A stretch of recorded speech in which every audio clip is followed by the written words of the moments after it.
Hello again, Keith Loki back with the third part to the colony building video series.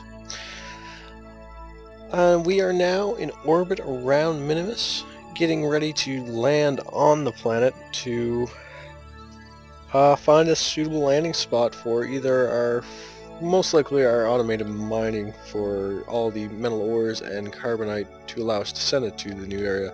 And some of you may notice that the orbit is different and the ship is now on liquid fuel and oxidizer.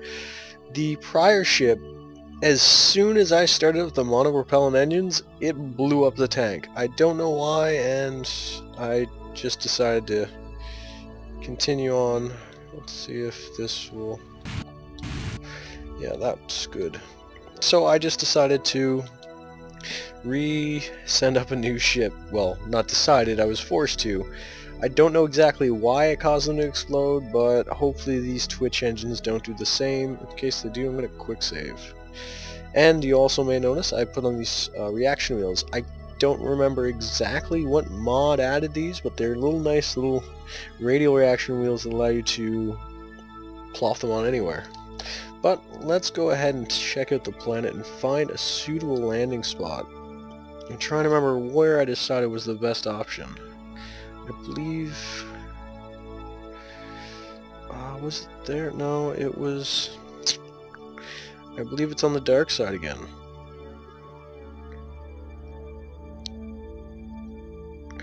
I believe it's right there.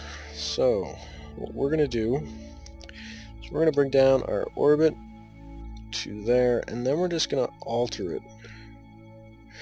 We're going to go ahead and... No, that's not the right one. It's going to be a little bit difficult to get this down properly, but we'll get it figured out. So, I need to move that over. One problem is this is going to be on the dark side of the planet, so it's going to be a bit of... Oh, shoot. Shoot. Completely forgot that I'm on the wrong side. Let's go ahead and bring this above the horizon again. Bring it up to 10K. We're just going to go ahead and let's do an orbit around.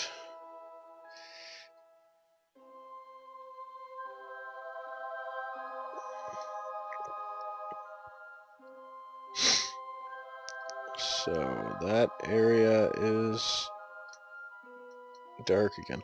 I'm going to go ahead and circularize this orbit just to make it a little bit easier, because if I don't, it's going to be a difficult little while before I get to a suitable landing site for it. Because right now I'm on a nearly polar orbit, which is going to cause issues.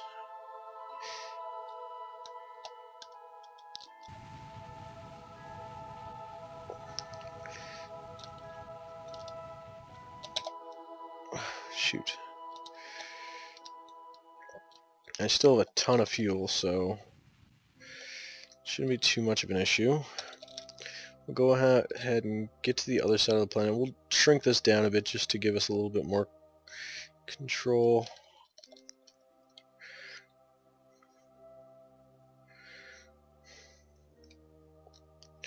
And as you can see, I have a lot more responsiveness to this craft now because of those little radial reaction wheels. Let's go ahead and speed around the planet a few times so we can get that encounter we need. Well, not encounter. Just so we can see on this side the area we're going to land at. And I should have more than enough electrical charge from those two little radioisotope generators, I believe they're called. Let's double check that. Yeah, radioisotope generators. So those will supply us with more than enough electrical charge to do what we need to do. Just gotta figure out where that low landing site was again. Must be carbonite. Yeah, we're on carbonite. Okay, I'll just have to figure that out again. minerals or carbonite. Okay.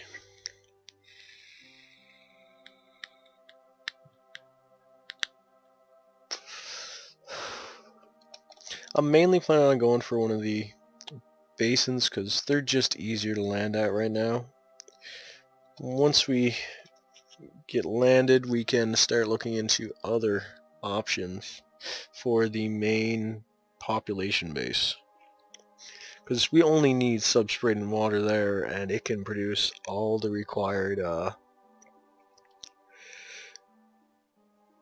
food and water it can there, and then we can have that automated base just transfer resources over there, and it will also help lower the part count, which will make so it doesn't lag so much, which with this type of mod is quite a big issue. Because once you get the Kerbal attachment system and Kerbal inventory system involved, there's lots of pipes and all that.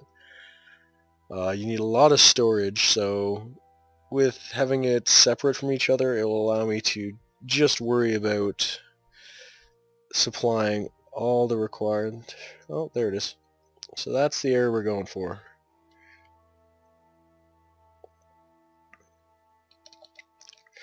So what we'll do is... No. Stop.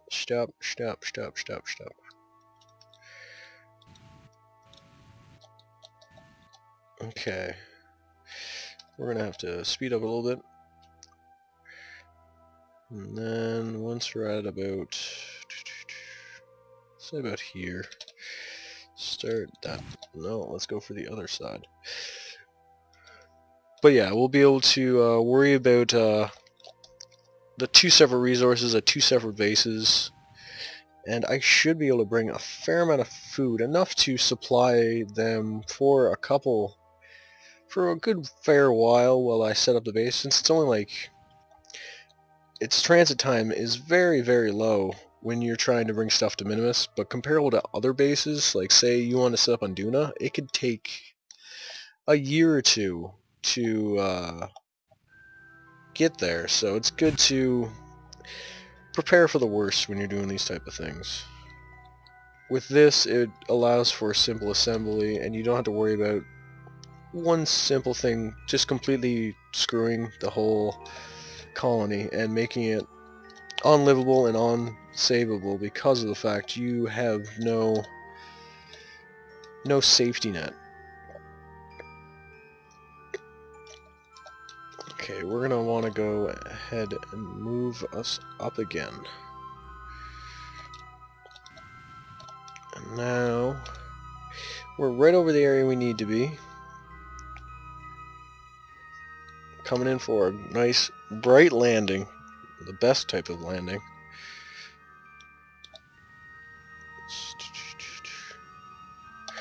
Okay, so, since Minimus is not that scary of a landing spot, we can just go ahead and let it get really low.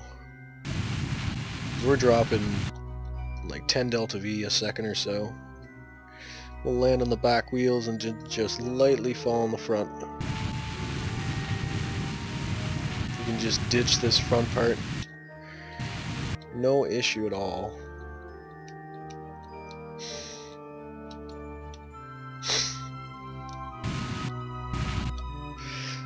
Speed up time with physics warp.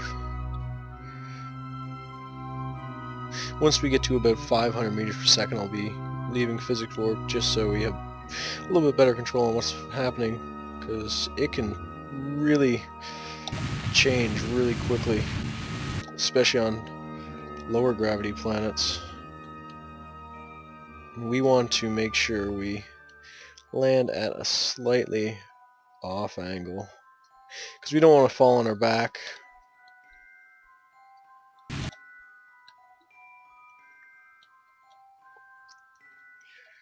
We're going to have to really jerry-rig this. And Minimus with a light craft is a little bit hard to drive on, so this might be more difficult than I anticipated. You need like a couple tons of just ballast just to make sure you don't end up slowly floating off.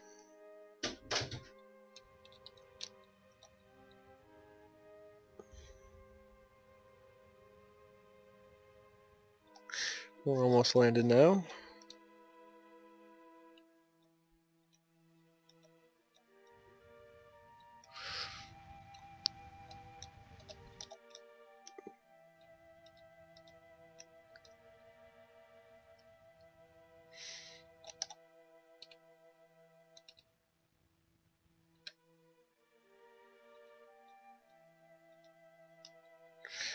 Only a little bit further. Another 40, 38. Start slowing down more.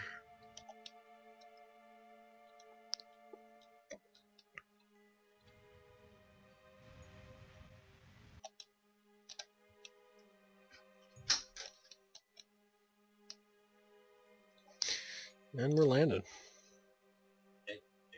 Good. Okay. We finally landed on the planet, and now we're orbiting now. We're back in flight mode again. Let's see if we can stop. There we go. This might have enough weight to be able to drive on here. Okay, so first spot. We're fully landed on the planet now. Let's go ahead and survey. Run analysis. So we have ore and dirt at good concentrations here. 4 and 10. And mineral. It doesn't say. Oh, I didn't bring a carbonite scanner. But we do have a fair amount of minerals on the surface, metallic ore on the surface. No water and no. That's so. Right next to this is a relatively good spot on the planet as a whole for minerals. Metallic ore kind of sucks though. Where's a nice... Yeah, most of this area is going to be bad for metallic ore, but we have carbonite here, which is one of our base necessities if we want to mine. Let's go ahead and... Oh yeah, I need to turn off the brakes. We're going to go ahead and go over there. And just quickly autosave, just to be safe, because I don't want to end up having this thing roll and flip when I go into physics warp.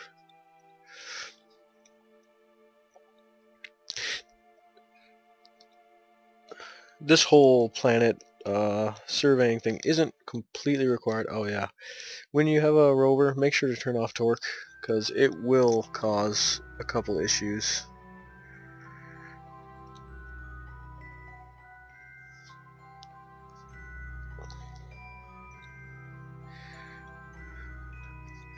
You don't really need to do this whole surveying thing unless you want to really check an area to make sure everything's good and well suited there.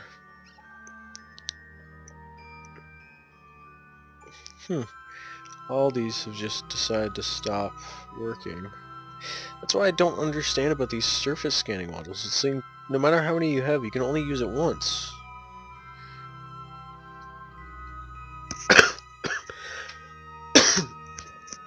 Sorry about that.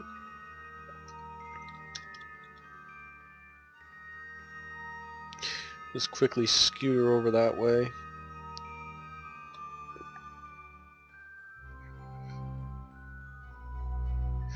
But yeah, like, you can just find a spot with the orbital options and be able to find a great space, no problem. Or you can spend a little bit extra time and just check around the planet, see if you, or the area you're deciding to land, you might be able to find somewhere with a little bit more concentration. Like over here, the metallic ore is actually oh shit. Yeah, that's the problem with Minimus. Shit, this usually happens.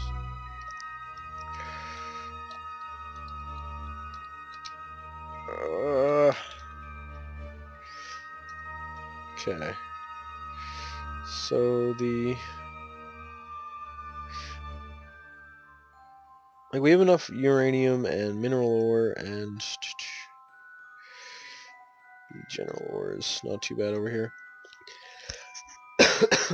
What we mainly want to find is at least maybe a single percent of metallic ore.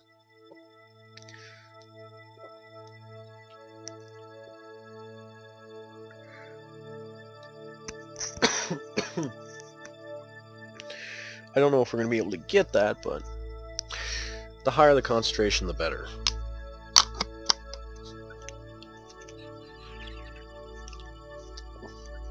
It is ticking up the closer I get to this mountainside. So what might need to be done is, there's no carbonite there. What about up there?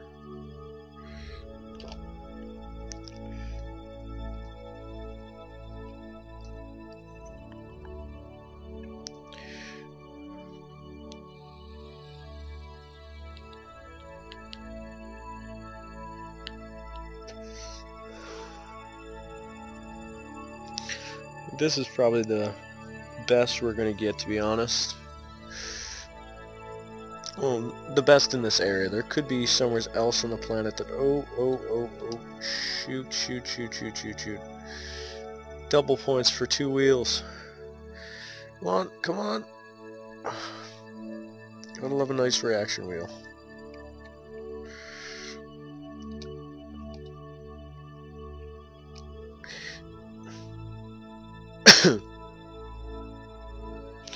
Just physics warps this up.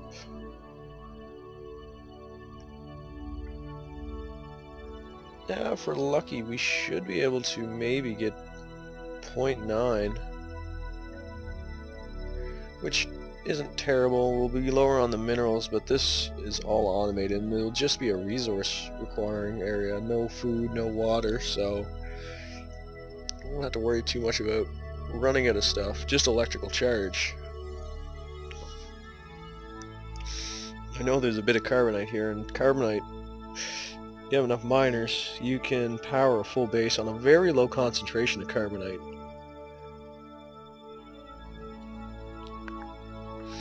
Yeah, we're at 9 now. I think this will be our area that we're going to set up the new base. Right in this area. Okay, so, right on the side of a mountain, this is going to be our base. We're going to go ahead and head back to the Space Center now, and we'll start designing our final stage for our very first lander our very first part of the base, which will most likely just be storage. We'll bring the mining parts and all that around afterwards. We might even bring a Kerbal down just to clean up the extra stuff and put some piping down, and he'll just leave. But we'll need that remote guidance unit. But let's go a bit over that's freight. Colonization. Rover Dude has made a very beautiful mod, and he's really pumping out quite a lot of them. But let's go ahead and with this here. These two are the resource drills. The red one gives you metallic ore, substrate, and uranium, or uraninite, that gets refined into uranium for reactors and such. And then we have the water and minerals drill. These are the two main big drills, but then there's this little tiny Regalis sifter that is used with the scout modules. Like there's this one, we have a smelt-o-matic that smelts, then we have the scout power pack, which is just a short-term power solution, but it will run out after a bit of time. And then there's, what's the other ones? There's one more, I believe. I might be wrong, actually. Yeah, it just seems to be those 3 actually. And then you have these there's a comm lab that works as a land-based research lab for science and such. An auxiliary command module where you can put a Kerbal in there and they can control from there. An airlock, which just allows you to put Kerbals into an area, and then this attachment point. So there's those parts. And then we have, say, The inflatable workshop. The inflatable workshop is it's mainly used to create all the machinery or the recyclable and rocket parts, as long as it has access to metals, chemicals, polymers, specialized parts and all that, which are then produced by... What are producing those, actually? I can't remember which part produces those, actually, at the moment. Just not that part.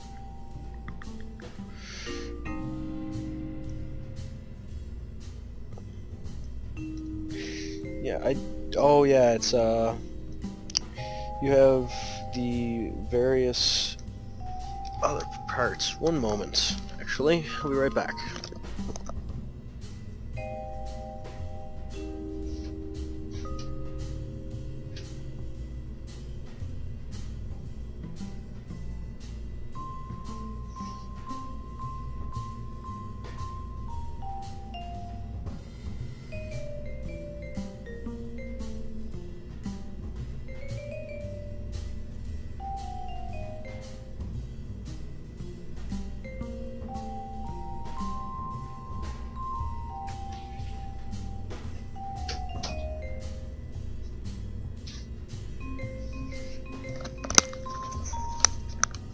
Sorry about that. Just had to step away for a moment. But okay. Might as well go into depth actually with Robidoux thing.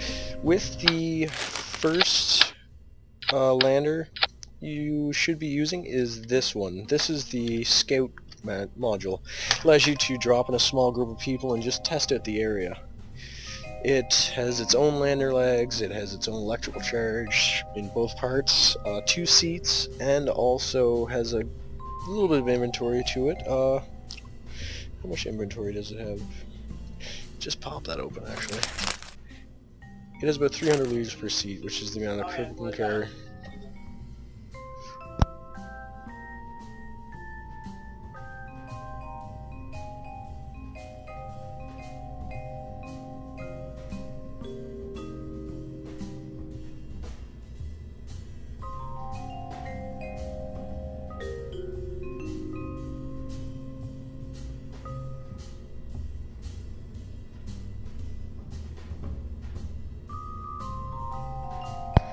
Sorry about that. But what we'll do is we're going to be setting this up first with some Kerbals just to get them down there so they can help set up the robotic base, and then they'll be leaving. But as I was saying, there's the Regolith shifter, the Smeltatron, and the Scout power pack. These are the base things to really test out the production quality, and then you can also throw on an inflatable storage module. This would be the base setup for your first module that you'd send out there. And the inflatable logistic module allows you to set it for a ton of different resources. Most likely we'll just be setting it to metallic, 2 to this, and 2 to... Actually, we'll have to try different storage methods for that.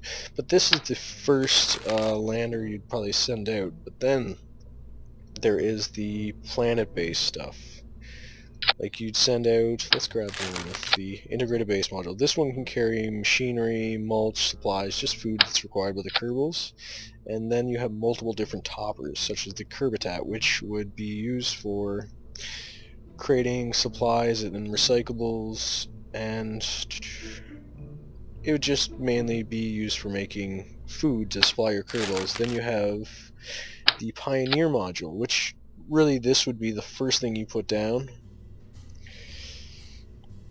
because it has a science lab, electric charge, machinery, mulch, organics, recyclables, just everything a base colony would need, and it has a ton of machine parts, meaning you can store all the machine parts in this one module, and then when you come back with, say, the Kerbitat, you can just leave it empty.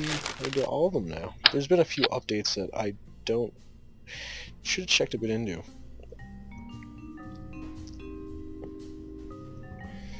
Uranites, electric charge, machinery. Okay, yeah, I can use this then. Yeah, there's been a few updates to Robidoux mods over the last little while, so I'm not fully well versed yet. I'll have to look into that a bit more. Then, so that's the base for land-based stuff, but then he has another version of it where it's all in space. You can do orbital platforms where it has the exact same modules, just they're in a more space station-esque look, and they do all the same stuff. But the problem with that is, how do you get resources up there? That's where this thing comes in. It's a logistics hub. It uses, the main reason I've been hunting for carbonite, it's the easiest fuel to use for this thing. It allows you to send resources to anywhere else on the planet or anything in orbit of the same sphere of influence, but it requires fuel. With carbonite, it's a lot easier than having to take ore and turn into liquid fuel and oxidizer, making this thing really easy to use. And then other parts are just generic hubs. We have orbital station inflatable area, and then there's also the inflatable workspace for stations. These little anchor hub things just allow you to add more stuff to a thing. And then sorry about that. Then you have these workshops. This one, the fuel refinery, is used to turn it's a more higher efficiency version of all the other modules for at least fabrication and such. So this one's better at making fuels, oxidized liquid fuel, recyclables, and then this one is good at making just metal chemicals and rocket parts, recyclables. And then there's another one, the mobile refinery. It's good at making machinery, or no, polymers, chemicals, exotic materials, rare metals, and such. But then there's also this other one. This one is a nice little cool part. What you can do is, say you have a level 5 Kerbal and you have a bunch of level 0 Kerbals, say they're pilots. If you take this UKS training academy up to Kerbal orbit, it will allow them to gain extra experience points from that higher Kerbal. If you're just in orbit of Kerbin, you get 1 star. If you're in orbit of, say, Minimus, you get 2 stars. If you're landed on Minimus with this thing, anyone in it will gain 3 stars. The last 2 stars will have to learn other ways. There's other sorts of assorted bobs and ends that you can use for your ship, and then there's the expando tubes and such that allow you to connect. They will stay like this, and then when you land on the planet, you line the 2 pods up, just extend it out, and then you have both pods connected in one way. I usually just go for the easier method of taking... Where's that at? Am I missing pipes? I might be missing pipes. There's the struts. I'll have to look in... Oh, no, they're there. The connector ports. You're able to put 2 connector ports down and just use them exactly like the expander tubes. I prefer that method just because it's a little bit easier. It's a little bit less realistic because of the fact it allows you to transfer Kerbals too. I don't know how they squeeze them down that small, but it allows you to. But that, all in all, is what we will be using for our base setup. And we are oh, I didn't actually explain one more part. The launch platform and the orbital shipyard. The launch platform is used to build ships in space and on land. They will take any resources from the space, such as rocket parts, electrical charge, any fuel resources and all that, to supply it to the ship, and then it will actually build it either on top here or locked in space in front of it. And then once it's done building and you have it all fueled and all that, and all the crew and parts transferred into it, it will release it like a docking port, where then you can take that ship and fly anywhere else. I might look into doing the orbital option for building, because it's just a little bit easier with that, since you don't have to waste fuel with getting off the planet. You just have to waste fuel getting out of the sphere of influence. But with that, I'm at the end of the time for this video. I thank you for watching, and you have a good night and happy holidays. Bye.